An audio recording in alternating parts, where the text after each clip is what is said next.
અમદાવાદ જિલ્લામાં આકરી ગરમીને કારણે હીટ સ્ટ્રોક અને હીટ ઇલનેસના કેસોમાં નોંધપાત્ર વધારો થયો છે।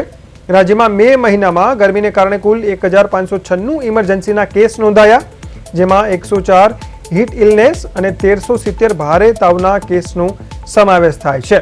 આ ઉપરાંત 5 લોકો બેભાન થવાના, 18 લોકોને પેટના દુખાવાના તેમજ 79 લોકોને ઝાડા ઉલટીના કેસ પણ નોંધાયા છે। સમગ્ર રાજ્યમાં સૌથી વધુ કેસ અમદાવાદ જિલ્લામાં નોંધાયા હોવાનું સામે આવ્યું છે।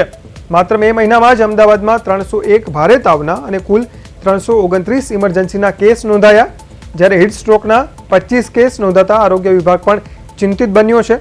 ડિહાઇડ્રેશન, હીટ ક્રેમ્પ્સ અને હીટ એક્ઝોશનના કેસોમાં પણ વધારો થયો છે। તંત્ર દ્વારા લોકોને બપોરના સમયે ગરમીમાં બહાર ન નીકળવાની અને પૂરતું પાણી પીવાની સલાહ આપવામાં આવી છે।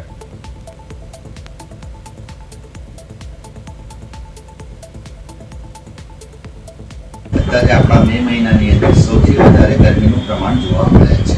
40 ડિગ્રીથી ઉપર પણ જતું રહ્યું છે, 43-44 ડિગ્રી જેટલું થાય છે। એટલે હીટ સ્ટ્રોકના કેસીસો અત્યારે આપણને જોવા મળે છે।